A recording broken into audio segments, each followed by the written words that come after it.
we nta clearance rwose, ndagenda ngera iyo ngiye ndagaruka, bamfata mu kugaruka. Nari nambaye akantu kagufi, ntekereza ukuntu ngiye kurara muri stade nta mupira w'imbeho n'iyo mini. Umwana wanjye bajya ku muhanda bamufite. Kumwe abana hari ukuntu bashegera kujya ku muhanda. Kandi icyo gihe yarigaga. Iyo yari amaze igihe kinini atava mu rugo. Yigaga muri maternelle. Baramuheka bajya ku muhanda. Njyewe ntanabizi nari ndi mu nzu. Numva umwana atashye ari kwigana ngo umupolisi ukuntu avuga. Nkamubaza uri kuvuga ibiki ka? Ngo umupolisi ngo yatubwiye ngo mutayisho. Ese undi nta tuntu tubaho tuba dukoze gutya atari agashashe, ariko nyine dukoze icyo twaremewe ku nyine udushashe twose dukora akatugurisha dukoze ahantu muzi abantu muzi ahantu batobora amazuru wenda bashyizeho nk'ikinya muzandangire nzagende baritobore ndinyakiramo cya gipini cy'ikizuru iki kizeru ngikunda kubi we.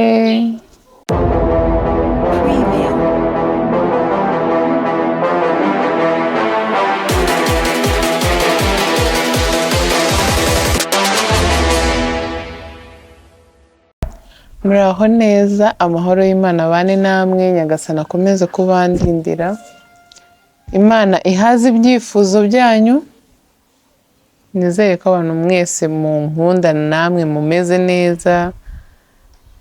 Nanjye ndabakunda, sibyo? Ikindi nishimira ko hari inshuti nyinshi maze kunguka z'abantu abenshi ntabwo bari hano mu Rwanda cyangwa se muri Afurika. Imana ijye ibamera umugisha. Ni byiza iyo umuntu akora ibintu akabona nyine biri kumugarukira mu buryo bwiza. Abantu bari kuguha courage, bari kukubwira ko icyo babwira hari icyo bumvamo, kabone nubwo yaba ari umwe, biba ari byiza. Buri ugize ikintu ukora ukabona hari uwo gifashije biba ari byiza. Imana rero ijye ikomeze ibamere ubuzima, ibamere amafaranga, kuko turi kuri iyi si dukenera ubuzima n'amafaranga n'abantu beza kuri twebwe. Rero Imana murambasabira ngo ijye barinda abantu babi, barinde inshuti zo kubashyira mu bihombo, zo kubaryarya. Imana ibaha ibyiza byose itanga, ihaze ibyifuzo byanyu. Abifuza kuba abahanzi bigakomera umwaka wundi cyangwa uwo tuba turimo, ariko wenda tutaragera mu mezi wenda ngo yo mu kwa gatatu, mu kwa kabiri. Imana rero ijye ibibakorera. Mbese umwaka utaha uzabe uwanyu, uzabe uwawe, uzabe uwawe wo kubonamo ibyiza. Simbasabiye neza, mujye muhita muvuga amin. Uyu munsi rero nongeye kuba umugeni. Niko abantu benshi bazi ko umuntu asiga amahina, kuko niyo gahunda turimo mu kanya marata mubibona. Abantu benshi bishyizemo ko ngo umuntu usize amahina aba afite ibirori, akenshi ngo aba ari umugeni. Kuba mizirima, kuko ni nabo njyewe nzi, nta mushuti wanjye utari umumizirima nzi uyisiga. Hari n'abantu numvishije bavuga ngo kera bavuga ngo amahina ngo bayabarugeramo. Ibyo bintu ni hari ibyo uzi wari? Hari abantu sinzi, uwo muntu narabimwumvanye biracanga. Ihina ko baba bakoze nyinshi bagasiga abantu baje aho ngaho. Unayitoba wa mugani umuntu ari kureba. Ukibaza uwo muntu uri gusiga ihina yari abizi neza ko uri buze. Ikindi wapi, nzi ko wenda yanagira impuhwe kuko ibiri bukoreshwaho abantu benshi.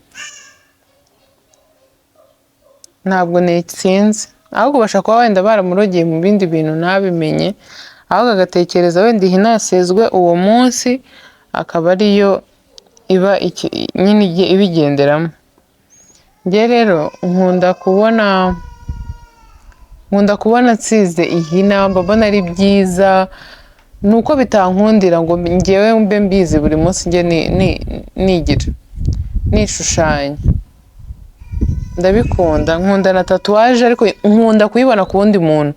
Kuri njyewe ntabwo mbizi pe, simbizi ko byakunda. Ikindi nkunda igipini ariko mba numva mfite ubwoba ko nagenda bakantobora nkababara cyangwa nkarwara izuru rikazagera hariya rikamby'imbana. Abantu muzi ahantu batobora amazuru, umwana uri kumwumva?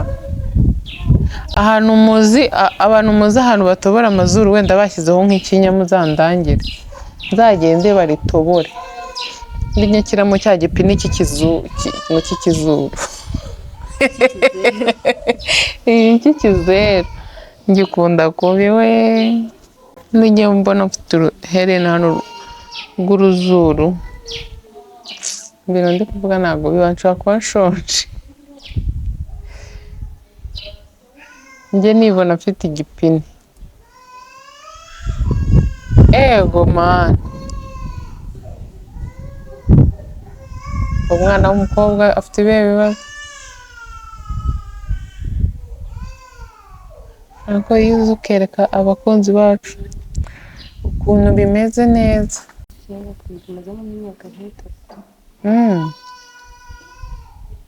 Wari usanzwe ariko mu ishuri wenda uzi nko gushushanya? Kubera ko uzi nyine nko kurebera gutya kuri tele ukakopera ukanabikora. Sha n'amafaranga kugira ngo bashushanye mu ishuri. Njye ntabwo niyo wambwira ngo nshushanye se gake, kereka ari nk'ibintu by'umubebe nyine ndi gushushanya ndi kumukinisha, ariko gushushanya ntabwo ari ikintu nzi. Kubera kubikunda byatumye uhita ubimenya. barabikunda ariko n'undi muntu usanzwe iyo abikunda arabikora. Ntabwo bigombera kuba usanzwe uzi gushushanya. Si ikintu se nk'uko reba ndi gukora bitoroshye se. Sha ni uko ubimenyereye nta myorohere mbonye. Reba byibura ahantu ugeze sibyo, kandi ari nabwo ugitangira. Abaye ari nkanjye nako nyiri kuri aka kantu hagati. Oya uko ugenda ubikora twese ugenda ushima ukamenyera. Ariko wamugana ibintu byose nakamenyera. Njye abantu bambwiye ati ariko buri uri gukina biriya bintu bumva nta soni ufite. Kandi rwose ari ibintu nanjye byoroshye. kandi akaba ari undi utandukanye. Niyo wamugira gute kandi uzi ko nta soni agira mu buzima busanzwe.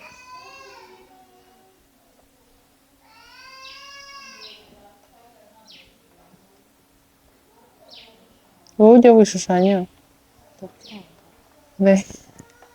Mbikora gake gashoboka. Uko byikorera? Ariko akaboko kamwe wenda n'amaguru. Sha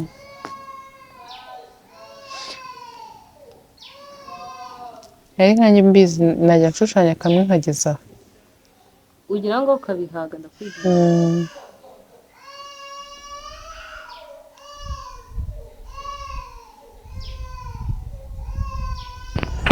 Abantu bari bukunde ibintu uri kunkorera muzambwire mbaye nimero warida z'abasigire. Agira gahunda, hari umuntu mushaka kuvugana akagukorera ibintu bitabaho. Gahunda n'ijoro. Turavuganya kugira ngo ambwire gahunda zahindutse. Aricaye. Muhamagaye. Ngo ntabwo mboneka. Urasa urakoze. Ni bibi uzi ukuntu abantu muzi ko muba mufitanye n'umuntu gahunda ukabona impamvu zibaho pe. Ushaka kubwira ukabivuga. Njyewe iyo mfitanye n'umuntu gahunda nkabona kabiri gatatu arambuze kandi ari njye wagakwiriye kumubwira ukuntu bimeze. Nshaka kukwitaba ariko mba mfite isoni, mba numva bishobotse nabanza kugusaba imbabazi niyo byaba atari ikintu cyari gikomeye. Kuba seriyeze ni byiza mu buzima no kubaha igihe cy'umuntu. Uzabado ubona kubona kugezaho kare. Ngiye kujya gusubika yose. Uri burareyo? Biraterwa n'abantu usange. Urarara? uba wumva hari ikindi kintu wakora kitari ugusiga? Sincuruza amadira se. Oya nyine wenda nko kuvuga wenda bitari uko wenda ucuruza amadira sibyo, ukavuga gusiga ihina ndabiretse burundu, noneho ngiye gucuruza amadira gusa, wabikora? Hari ikintu nyine umuntu akora ko akagikunda atari ukubera amafaranga akuramo, sibyo? Ntabwo nabishobora. Ni byiza kuba ufite ukora nyine ikintu ukunda, apana kuvuga ngo ndi kugikora ngo kubera ko kimereza amafaranga gusa.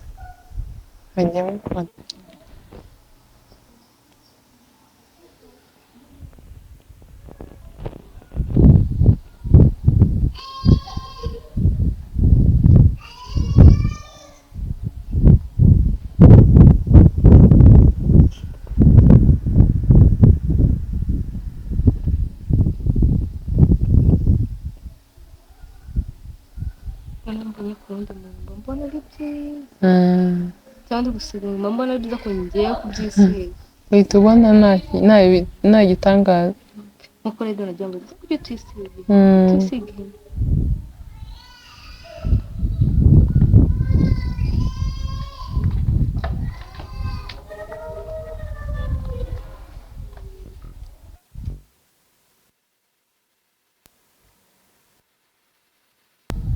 Ariko ni byiza nyine nuko ku mugani wawe uba warabimenyereye ukabisha amaso. Ari ugushushanya isura y'umuntu uzabikora? Wapi? Uzabigerageze.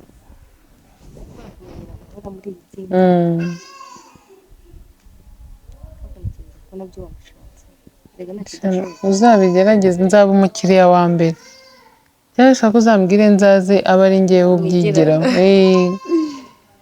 Numva nshaka nyine kuzishushanyaho amasura y'abantu wenda nkabaze. Ntuharana kugira ati ngiye nkunda itatu ntabwo nayikora rero kuko ntabasha kubikora kanisigira igihe. Indabyo n'amagambo byo urabikora hafi ya buri munsi.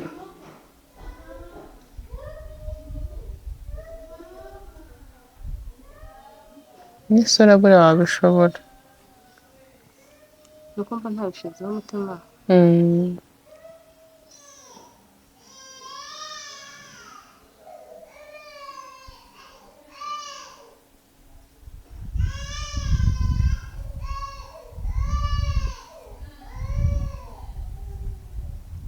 Ngiye haba hariho nk'isura kugeza hano. Ubona ari byiza ariko bishira.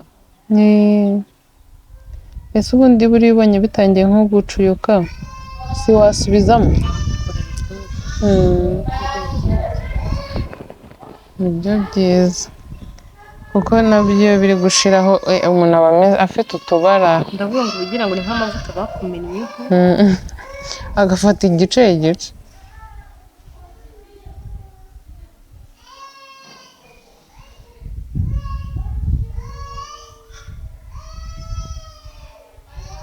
Abajene mama ba baby menye ari nziza ariko bandi nabashiye bisize. Ejo nari nzi ko ndi buze nkareba baby uri kumusiga, navuganye na Nema ambwira ko wagiye gusiga, mpita ntekereza ko ariho. Urabifite abantu babiri ngomba gukorera. Baby undi numvaga ndi umusiga uyu munsi. Ahita mama agahita ambwira ngo oya nabihinduye ndashaka gusiga. Ejo uyu munsi afite nikara.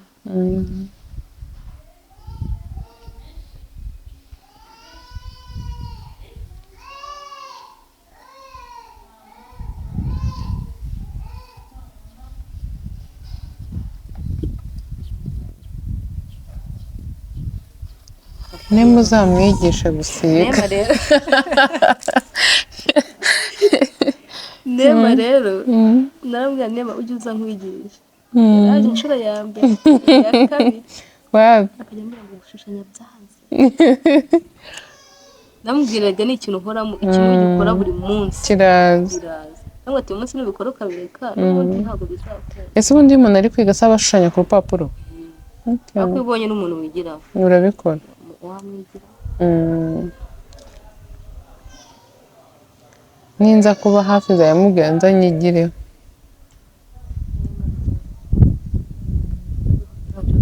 umunyeshuri yahananiwe Reba ntabwo yarambwira ati rwose. wari ngo kujya ngo ujye nirwa nicaye Mm, ngo nzajya nza ngo unyereke ukuntu babikora mm, yewe mwigisha no gukora kano gashashi mm. Mbona Kandi koko bimukunze. nako baragakora.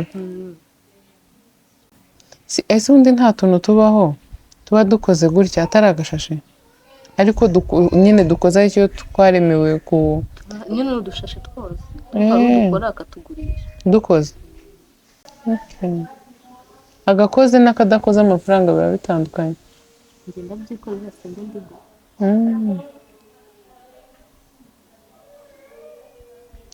Utwo njya mbona abahinde baba bafite muri filime zabo. baba baradukoze nabo bakakora twinshi Mm. akabindi basigira Mm. Sha baritaka. nk'iyo mbasize rero Mm. Mana we. uramusiga ukarambirwa kandi bose baba bashaka kumusige imbere mu kiganza inyuma Yego imbere n'inyuma. uzi ko aho kugira ngo ureke kumusiga mu kiganza n'imbere wareka inyuma Mm. Mu kiganza gihe mba numva nahita mbyica kubera bikapfa. ukuntu babikunda Mm. ntabwo abyica kandi bo iyabo akenshi bisiga umutuku Mm. ntabwo bisiga iby'umukara Ariko umutuku mba mbona nanjye ugaragara neza. umutuku uraberana Ubutaha nzasiga ikibazo cyawo umutuku. uba ushishuka uriho ntabwo uva nka kuno mukara Yego mwana. Na hano gutya inyuma urashishuka. urashishuka ariko umutuku uraberana ni mwiza kandi wo ntunatinda Mm. Ariko umukara nawo ukagaragara cyane kuruta. umuntu w'inzobe Mm. ubona bisa neza cyane Mm. Mbese umuntu w'igikara buriya yasiga umutuku barawisiga ariko ntabwo uba ugaragara.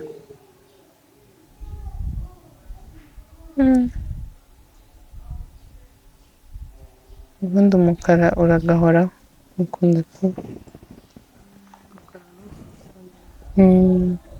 Hari abantu bawanga rero bazi ko umukara usobanura ikintu kibi. njye nikundira umukara Njyewe nkunda umukara.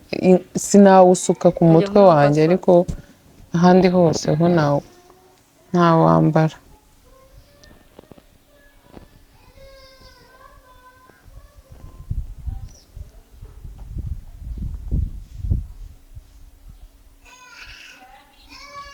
Ufite impano pe. ega bino bigiyemo mbona byoroshye ariko uko mbizi Niko Mana biri. nka nema ndi kumwigisha nema naramwigisha nkabona biri kwaka kamasubiza namwe ati we numva ko bitazaza ntabwo bizaza Ni ikintu cyose iyo ugitangiye ucyanga. namwe ati ngiye nkakora nk'ikintu nkagikora njyewe ngubu nakabaye nk'igihe nabimuhere kubikora namwe ati njye nabimugiye kubikora akaba yaza ko ari igihe yakugaruka mwereka ko Nima tuzamumena n'ubu adashaka kwiga. arabishaka ariko atinya gushushanya ngo ntabyo azi namwe nanjye ntabyo nari nzi Wamumenye gake gake. Cyakora nanjye ntaho nashushanya ngo nishimire ko undi muntu abibona. Sha sinzi. Mba mbona natazi. uzi bikoze bigakunda wajya uhora wishimye ni uko kubyisiga nyine Ngaho.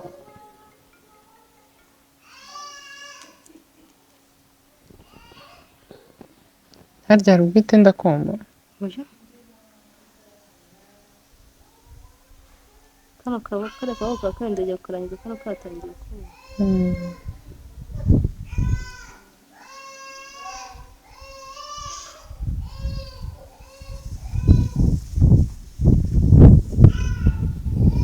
hari igihe usigwa n'umuntu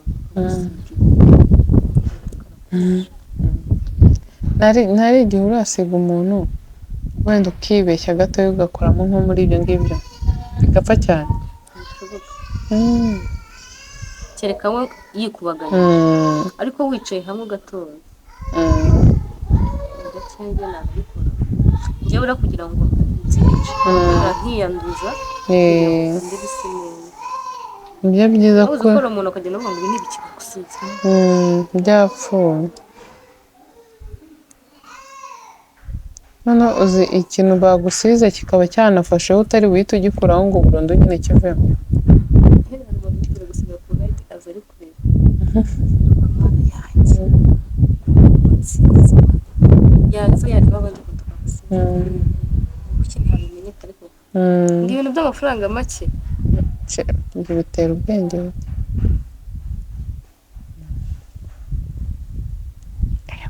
Ni byiza ntabwo biragaragara cyangwa ntabwo bigaragara. Birasa neza byataye. Ni uko nyitinya nyine kuko mba nzi ko kitazavaho icyo kintu. uzi ko abantu babyisiga bagera igihe akicuza aho bati ibaze nk'ubu nyine nk'ubu kuyisiga nkumva naribi nagira nk'imyaka nka 40 cyangwa 50 nkumva nshaka kuyikuraho.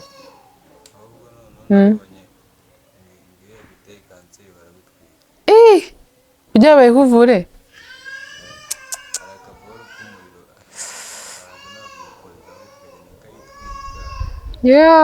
Imana ishimwe ko narayishyiraho. Nayikunze kuva kera ariko tatuwaje iyo numva byansajije ni ukwisiga amahina.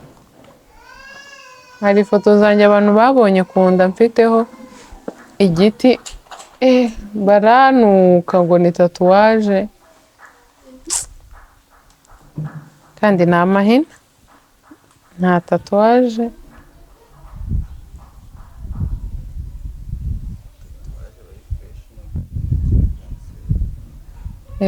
Ni uko nyine oya wenda njye sindanumva n'umuntu warwaye kanseri kubera tatu.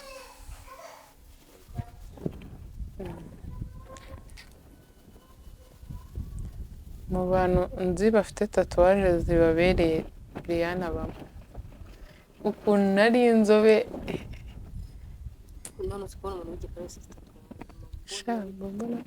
mu bantu bagiye kubyica nanjye menya ndimo.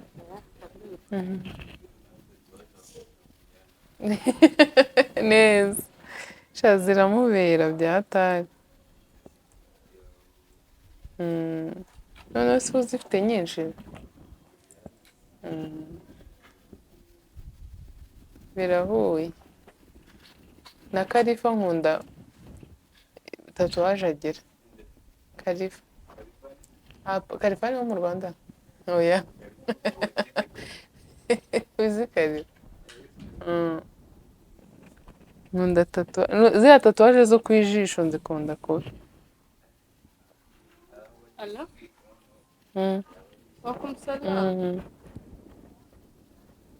hoya ngiye kugenda mu kanya ariko ndacyahari yego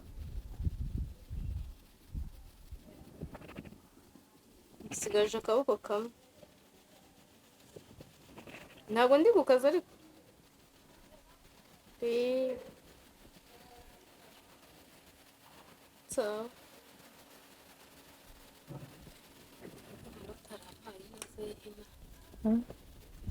utarabimbwiye kare abantu bari bukunde ukuntu usiga bamba bareba guha akazi. Ni ukuri njye nabikunze umuntu wajyaga nsigira ubu ngubu twadivorushije. Ni byiza byataye.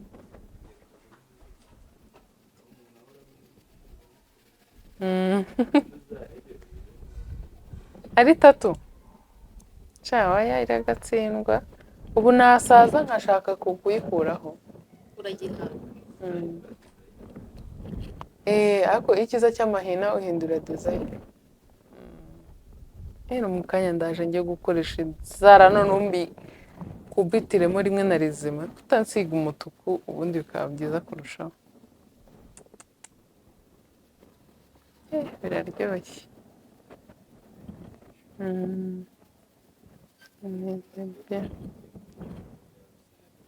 Eh.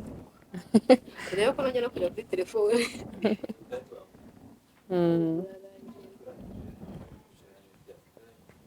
Eh, Rahira, nose kuki wapfukiranye impano yawe? Eh. Gushushanya ni byiza, ngewe nkunda n'abantu bashushanya nuko byanyobeye. Mm. Washushanyije inde? Ko- na nyine twakunda nko kujya mu by'amarushanwa Eh. ariko buriya ntabwo ari abantu bose ahubwo abantu b'ibyamamare sinzi impamvu bashushanya. Eh. Ibyamamare birashushanyika kabisa. Sha abenshi umva mana yanjye. Mm. Umva abantu barakunda kumushushanya. Mm. Kandi barashushanya ukabona niwe. Mm. Na Knowless nabonye nawe bamushushanya neza. Mm. Baramushushanya ukabona ni sawa. Nanjye hazagira umuntu ushushanyamo agafoto kanjye. Yanshushanyije. ariko washushanya Mm. Wazanshushanije se? Azakwigire. Uzanshushanyi pe. Mm. Niyo mpamvu mba numva nshaka kuzashyiraho nyine isura ku mubiri wanjye nk'iz'abana. Umukuru akajya hejuru noneho munsi hakagenda hajyamo abandi nkabashyira ku kaboko kanjye bose uko ari bane. Mm. Ku buryo uba ubona gatwaye umwanya muto ariko ari amasura yose ariho agaragara nyine ku buryo uyabona ko avuga uyu ni runaka. Mm. Iyo yo nayishyiraho ikankwamiraho nko mu mugongo. Ko ku maboko nabonye byarabaye basa bose. ku maboko urabona uburyo Mm. umugongo niba ari neza. Kuko ari hanini.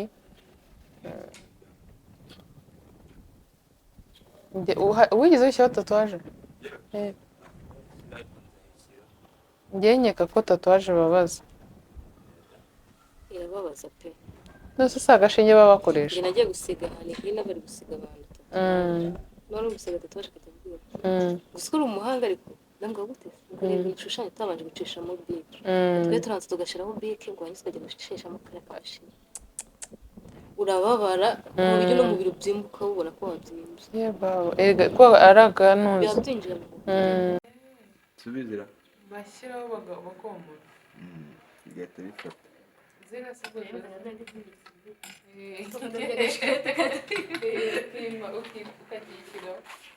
buriya by'imikino biriya uyu umuntu yoga se buriya si bivaho bigira garante ariko ntibwira wenda nk'amezi 6 ntabwo waba ubonye wabona bihenda kurusha irihera.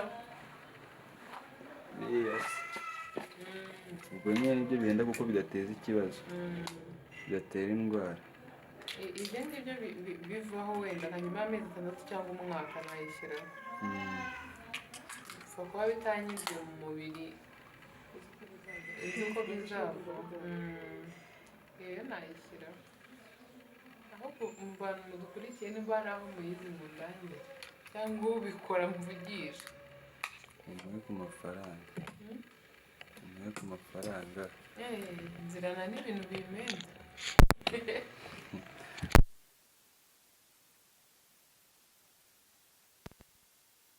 Bidakabije. Rero nanjye mba nshaka ibimenze ariko bidakabije. Kubera ukuntu amafaranga yabuze muri ino minsi mikuru uba ugomba gushyiramo akantuza.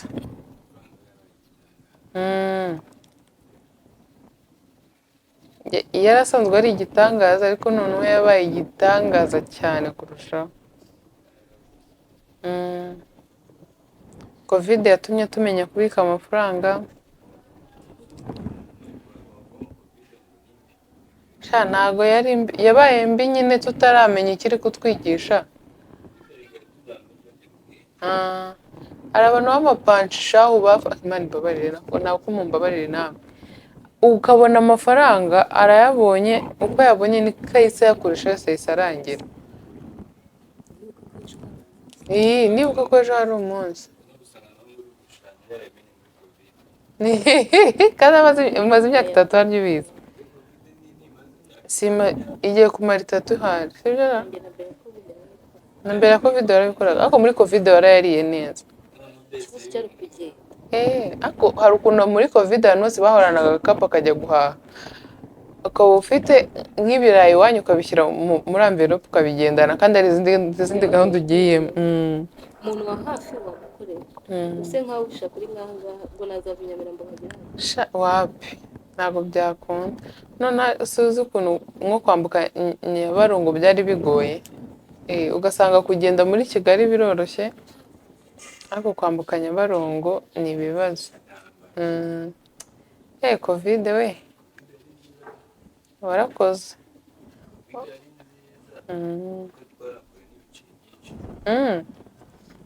Ariko wa mugani da mwege mwarakoraga ariko kuki kiriya gihe nari mfite YouTube yarahombye bari babifite shahu sha mbega covid yageze nta televiziyo ngira ibi botike n'abantu bacuruza ibintu byo kurya covid iracunga igera nta televiziyo iri mu rugo mana yanjye sha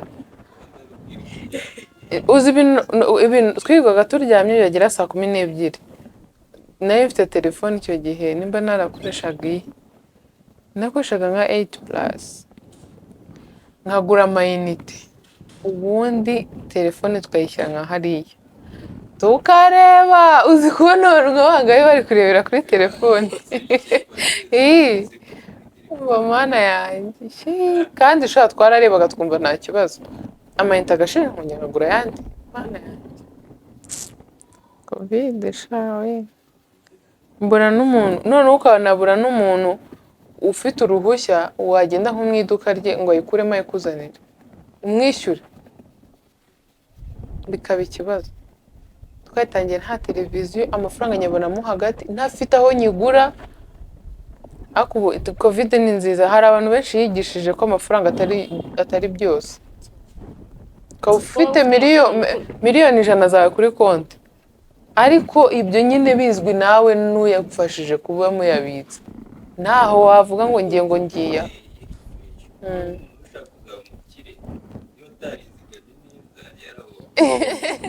uzi covid yatumye abadamu benshi bamenya guteka capati abana banyweye igikoma gitetse neza cyatetswe na bamama wabo abapapa babonye abagore babo bihagije uko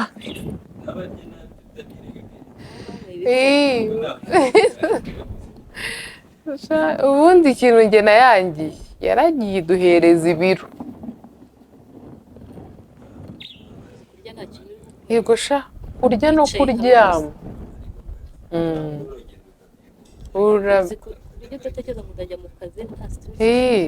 urabyibuha noneho iyo uri mu rugo usonza buri mwanya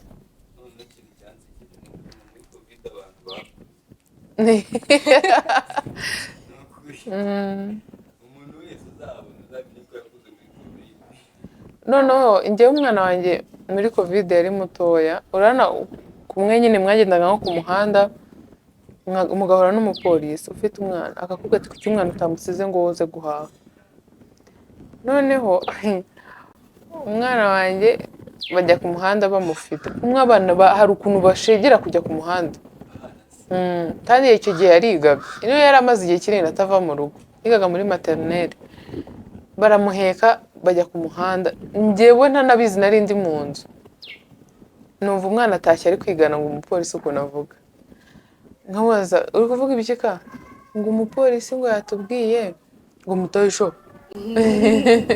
mfite akavidewo namufashe ari kwigana umupolisi ngo mutoye isho ngo babonye umupolisi umukobwa aravuga ngo urira mwana ararira mpaka bakajya bavuga umutahe. Kuva icyo gihe umwana atinya abapolisi, noneho kujya ku ishuri bari baramenyereye agapfukamunwa. ariko mbere y'ishuri byari biryoshye. Mm. Twegera urwego rwo kwiga, Mm. batwigisiye twiga twumvise Ariko noneho ese bwo gutwara abana benshi banga ishuri. Noneho uzi igihe babaga ibyumweru bibiri bigashira ukongeraho ibindi bibiri, none utangira kumva n'iryo shuri wari guhanga urijyemo.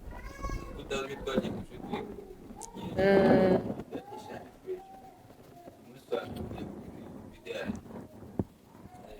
Ako kwigana agapfukamunwa nabyo. aya byari isaha muri byo kuko bura nko mu ishuri mara bari biharaje Mm. ngo naseka ngo yari ikibazo yambara agapfukamunwa Njyewe cyakora uzi kirakundiraga agapfukamunwa. Nk'igihe twabaga turi mu muhanda n'abashuti banjye turi kugenda, nkaba ndasakuje ntihagire umuntu umenya ko ari jyewe. Agapfukamunwa noneho.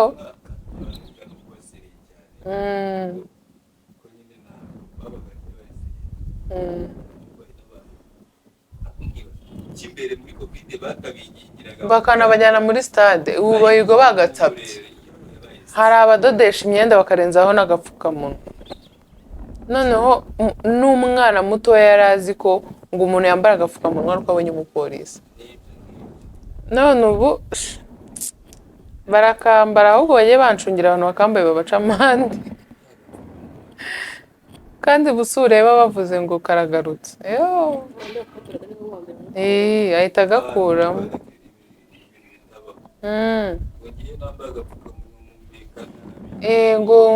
Ngo ndwara ibi n'ibi.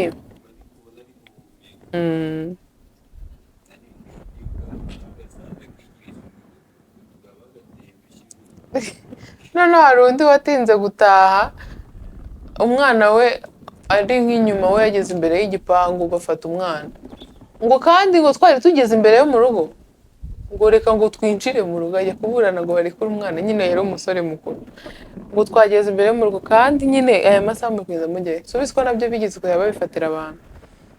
Umupapa bigira ibintu birebire. Ngo nyine twamwita aho nawe turi bukujyane. abasaza Bafunga imitwe byatari. Njyewe nigeze kugenda Kicukiro nta ruhushya mfite. Hari n'ukuntu mwagendaga nk'imodoka ikaba ifite pasi, ariko namwe muri bo mugomba kuba muyifite.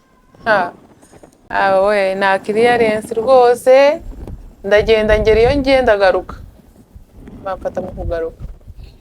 Nari nambaye akantu kagufi, ntekereza ukuntu ngiye kurara muri stade nta mupira w'imbeho n'iyo mini.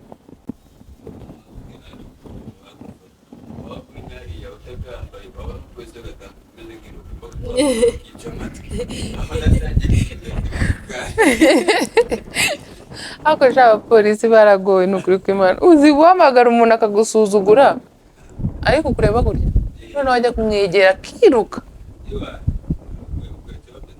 hari ukuntu twajyaga twiyenza abana bicaye ahantu twebwe rero tukagenda nkanjye nkagenda ntambaye agapfukamunwa. Bakundi n'abapolisi bateshe mu mutwe ngo baza kumfata hano bagataguruka bakiruka.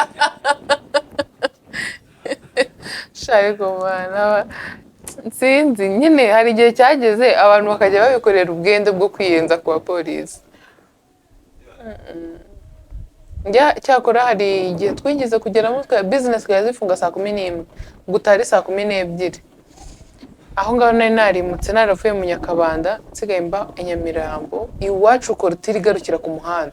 Twari twemerewe kwicara ku muhanda kuko hari amagriyaje, wicaye nka hano nyine ku muhanda muri kaburimbo ureba abantu.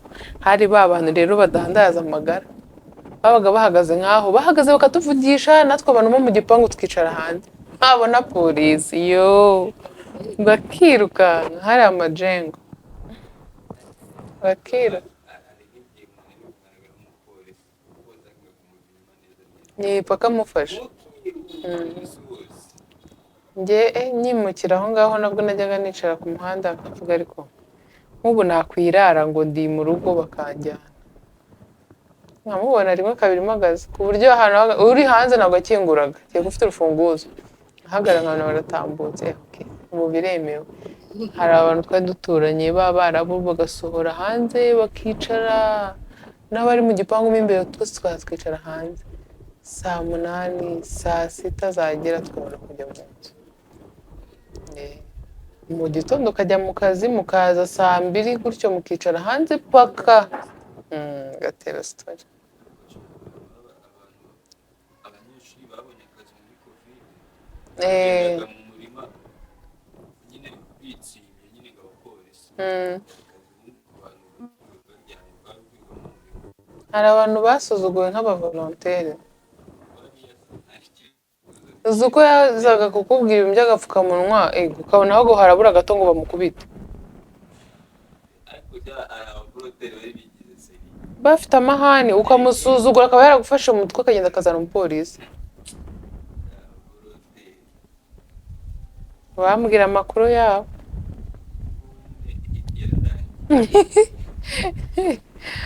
ni ukuri ugakubitana nawe uri mu mafuti wanze ugatangira kumubwira ngo ngo ubuse nibirangira uzakora iki kandi nawe ubizi ko uri mu mafuti covid ngewe ikintu nayangiye ni kimwe yatumye mba munini nyivamo mfite ibiro 89 yewe ndiye nkaryama cyo ndabyibuha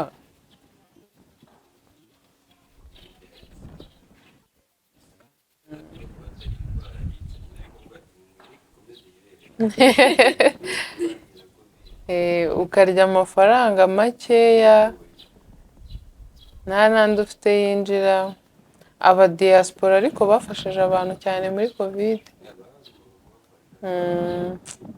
abantu babikoze Imana ijye ibaha umugisha nanjye abanyoherereje amafaranga muri kiriya gihe Imana ijye ibaha umugisha ukabona umuntu araguhamagaye ngo ngewe ngo nkunda ukuntu ukina ngo kandi ngo ndabizi ngo ko bitameze neza ngo ahantu hose ngo ariko ngo ndashaka kukoherereza akantu ngo ni gatoya ngo niko mbishoboye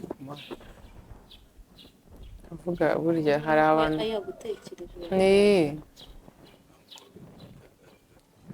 urabona ko abikoze kimwe ararenze abantu badukurikire mu muhereze akazi ari seriyeze ntago yica igihe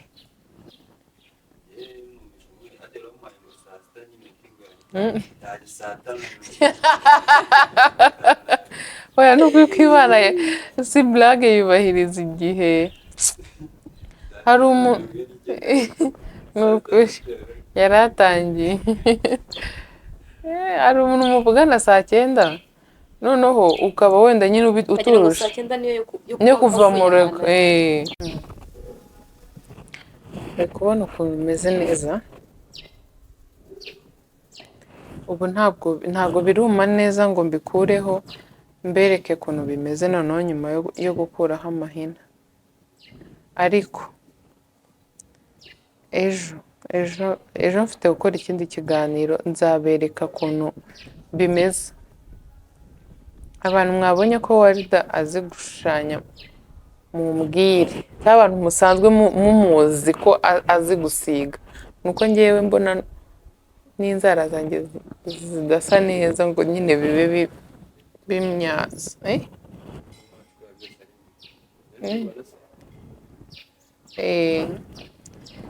ariko ni byiza ndi kumva naguma gutya mpaka ni ukuri ko Imana ni byiza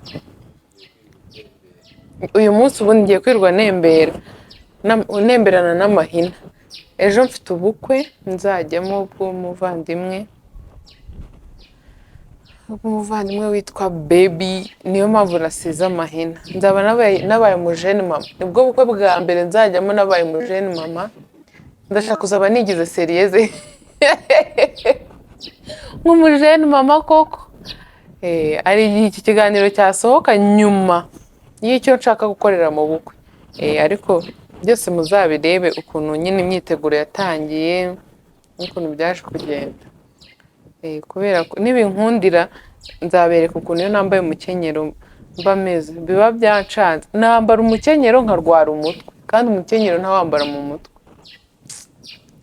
Niba ari ukubera kuzirika cyane ngo kugira ngo utagwa, ikintu cyose umuntu yambaye atakimenyereye aragikabiriza agashituka cyamuteye ibindi bibazo. Hari umukobwa nzi ni umumizirimo, iyo yambaye igitambaro atakiteyeho gutya gusa agafunga arwara umutwe. Iyo ibintu byose nyine ubikoze wumva ko bigoye, ko bimeze iki, bigutera ibibazo. Mwakoze kudukurikira, nifuje kubereka ukuntu bari kunsigira amahina.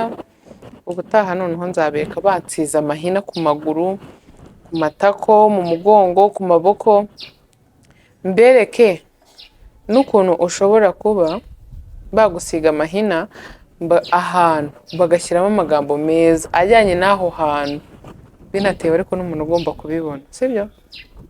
Nzabibereka, kandi ntabwo amahina ari ay'abamizirima, ni ukuri gusa. Kuko ni umutako, ni nk'uko wakambara isheni, ni nk'uko wakambara ya marumete ku maguru, ni umutako mu yindi. Ni nk'uko wakambara amasaro ku maguru, ni umutako. Nk'uko wakambara mu bantu bakunda impeta zo ku mano mbamo, kandi nzambara kubera ko ari imitako. Ubu kubera ko nasabye Imana ko nabyambara ari zahabu gusa, niyo mpamvu nazikuyemo. Ubu nimbona ibiceri nkagura utumeta two ku mano twa zahabu, natwo nzatwambara, nongere nisubize ibintu byanjye nkunda cyane. Wari uzi ko ari garanti? Oya. Ntabwo baguca, mu Rwanda ni amahoro. Ubu hari igihugu najyamo sinzambara, nkazisiga. Ceceka, agatoki bakahita bagaca. N'utu nambaye ku matwi. Rero ubwo nimbona ibiceri nzongera nambare n'impeta zo ku mano za zahabu no mu ijosi. Ubundi ukunda ikintu Imana irakiguha. Nta muntu muziranye wakunze kujya hanze agakora ibintu byose bishoboka bikamugora, ukajya uvuga utari njye nabireka, ariko nyuma na nyuma akagenda. Iyo ukunze ikintu ugashyiraho n'isengesho, Imana irabiguha. Rero abantu muri bubikunde, mwaba mutari n'abasilamu ako mwifuza nyine gusiga ayo mahina, cyangwa mushaka nyine ayo magambo n'ibiki, muzambwire tubikore. Muzambwire mbarangire Warda azabasige, ni umukobwa mwiza ukorera ku gihe kabisa, ubutuje. Mwumva ukuntu ari kuvuga, so yaritonze. Abantu rero muzakunda iyi mitako muzambwire mbahoze nawe ajya basiga, mumuhe ku biceri. Mwakoze kudukurikira, Imana ibamere umugisha. Abantu utakurije mwihangane. Mwakoze kudukurikira, Imana ibahe umugisha, Imana ihaze ibyifuzo byanyu, Imana ibamere ibyiza byose itanga, ibarinde ibibi, ibarinde inabi y'ibiremwa byayo, ikomeze ibamere ibyiza. Ndabakunda cyane.